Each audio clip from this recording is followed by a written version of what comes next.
ការធ្វើសវនកម្មផ្អែកលើហានិភ័យសេចក្តីសម្រេចទុកជាមុនការដោះស្រាយវិវាទឯករាជ្យទិន្នន័យបើកចំហលើចំណូលនិងការចំណាយសាធារណៈស្វាគមន៍មកកាន់ The Mask ថ្ងៃនេះខ្ញុំនឹងលើកឡើងក្រោមប្រធានបទធំមួយដែលគ្រប់គ្នាកំពុងចាប់អារម្មណ៍គឺតើការប្រមូលពន្ធមានយុត្តិធម៌ទេហើយខ្ញុំនឹងលម្អិតនៅក្នុងវីដេអូនេះពន្ធមិនមែនជាការទាមទារទុនពីប្រជាជនប៉ុណ្ណោះទេប៉ុន្តែជាមូលធនសម្រាប់សេវាសាធារណៈអប់រំសុខាភិបាលហេដ្ឋារចនាសម្ព័ន្ធនិងការការពារសង្គមសំណួរសំខាន់គឺប្រព័ន្ធប្រមូលពន្ធមានយុត្តិធម៌ដល់អ្នកបង់ពន្ធគ្រប់ក្រុមដែរឬទេទី1គោលការណ៍យុត្តិធម៌ពន្ធតាមស្តង់ដារអន្តរជាតិរបស់ International Monetary Fund និង OECD ប្រព័ន្ធពន្ធយុត្តិធម៌ត្រូវមានសមត្ថភាពពន្ធស្មើនឹងអ្នកមានពន្ធមានសមត្ថភាពសេដ្ឋកិច្ចដូចគ្នាបង់ពន្ធស្មើគ្នាសមត្ថភាពបញ្ឈរស្មើនឹងអ្នកមានសមត្ថភាពខ្ពស់បង់ពន្ធភាគរយខ្ពស់ជាង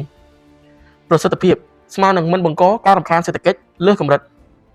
តម្លាភាពនិងភាពអាចព្យាករណ៍បានស្មើនឹងច្បាប់ច្បាស់អាចព្យាករណ៍បានការសិក្សាអភិវឌ្ឍរបស់ World Bank បង្ហាញថា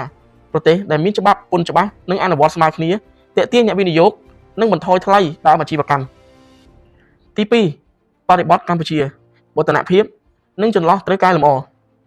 ក្នុងរយៈពេលជាង1ទសវត្សរ៍ចុងក្រោយកម្ពុជាបានពង្រឹងប្រព័ន្ធពន្ធតាមការ Digital និងការកែលម្អនីតិវិធីរបាយការណ៍ថវិកាជាតិបង្ហាញថាចំណូលពន្ធកើនឡើងជាបន្តបន្ទាប់បង្ហាញពីសមត្ថភាពប្រមូលដែលកាន់តែប្រសើរការប្រើប្រាស់ e-filing និង e-payment ក៏កាត់បន្ថយការប៉ះពាល់ផ្ទាល់និងបង្កើនតម្លាភាពទោះយ៉ាងណាអ្នកជំនាញពន្ធដារនិងអ្នកជំនាញអន្តរជាតិបានលើកឡើងពីបញ្ហាចម្បង3គឺទី1ភាពស្មើគ្នារវាងវិស័យផ្លូវការនិងមិនផ្លូវការអាជីវកម្មផ្លូវការត្រូវគោរពច្បាប់ពេញលេញខណៈអាជីវកម្មមិនផ្លូវការខ្លះមិនស្ថិតក្រោមការត្រួតពិនិត្យដូចគ្នាបង្កការត្រួតពិនិត្យប្រកួតប្រជែងមិនស្មើគ្នាទី2ភាពច្បាស់លាស់និងការបកស្រាយច្បាប់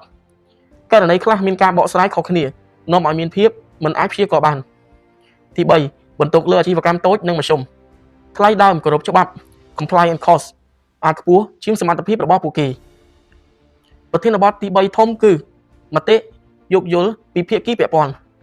អ្នករៀបចំគោលនយោបាយពន្ធផ្ដោតលើការពង្រីកមូលដ្ឋានពន្ធនិងការកែលម្អប្រសិទ្ធភាពប្រមូលដើម្បីគ្រប់គ្រងថវិកាសាធារណៈ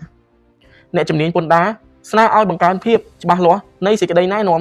បង្កើតប្រព័ន្ធវាស់វែងហានិភ័យនិងបណ្ដុះបណ្ដាលបុគ្គលិកអនុវត្តឲ្យស្មើគ្នាអ្នកជំនួញនិងអ្នកបង់ពន្ធហិរញ្ញវត្ថុចង់បានច្បាប់អាចព្យាករណ៍បានការវិភាគបង់ពន្ធច្បាស់និងយន្តការដោះស្រាយចំនួនឯករាជ្យទី4វិភាគវិជ្ជមានតើមានយុត្តិធម៌កម្រិតណាយុត្តិធម៌ពន្ធមិនមែនវាស់ត្រឹមអត្រាពន្ធទេប៉ុន្តែវាស់តាមការអនុវត្តស្មើគ្នានិងភាពអាចព្យាករណ៍បានប្រសិនបើច្បាប់ល្អតែអនុវត្តមិនស្មើគ្នានោះពន្ធសមត្ថភាពនឹងខ្សោយប្រសិនបើបន្ទុកការអនុលោមខ្ពស់លើសហគ្រាសខ្នាតតូចនោះប្រសិទ្ធភាព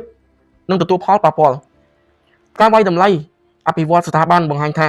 ប្រព័ន្ធរឹងមាំត្រូវមានការធ្វើសវនកម្មផ្អែកលើហានិភ័យសេចក្តីសម្រេចទុកជាមុនការដោះស្រាយវិវាទឯករាជ្យទិន្នន័យបើកចំហលើចំណូលនិងការចំណាយសាធារណៈទី5ឧទាហរណ៍ជាក់ស្ដែងការដាក់ប្រព័ន្ធ e-filing កាត់បន្ថយពេលវេលាបង់ពន្ធនិងបង្កើនតម្លាភាពជាចំណុចវិជ្ជមានករណីដែលអាជីវកម្មតូចរាយការណ៍ថាមានភាពស្មុគស្មាញក្នុងការបកស្រាយ VAT ឬ withholding tax បង្ហាញពីតម្រូវការបណ្ដុះបណ្ដាលនិងសេចក្តីណែនាំច្បាស់លាស់បន្ថែមសេចក្តីសន្និដ្ឋានការប្រមូលពន្ធមានយុត្តិធម៌ទេចម្លើយគឺកំពុងទៅមុខតែមិនទាន់ពេញលេញវឌ្ឍនភាព Digital និងការកើនឡើងចំណូលបង្ហាញពីសមត្ថភាពប្រមូលពន្ធបានល្អទោះយ៉ាងណាការធានាសមត្ថភាពពន្ធនឹងត្រូវការកែលម្អបន្ថែមជាពិសេសលើភាពស្មើគ្នាអនុវត្តលើបន្ទុកលើសហគ្រាសខ្នាតតូចនិងមធ្យមយុត្តិធម៌ពន្ធពិតប្រាកដកើតឡើងពេលអ្នកបង់ពន្ធមានទំនុកចិត្តថា1ច្បាប់ច្បាស់និងអាចព្យាករណ៍បាន2អនុវត្តស្មើគ្នា3ថវិកាត្រូវបានប្រើប្រាស់មានប្រសិទ្ធភាពនិងតម្លាភាពនៅពេលទាំងនេះត្រូវបានធានាពន្ធនឹងមិនត្រឹមជាកាតព្វកិច្ចទេប៉ុន្តែជាសញ្ញានៃកិច្ចព្រមព្រៀងសង្គមរវាងរដ្ឋនិងប្រជាជនពីខ្ញុំ Thomas ជួបគ្នានៅវីដេអូក្រោយ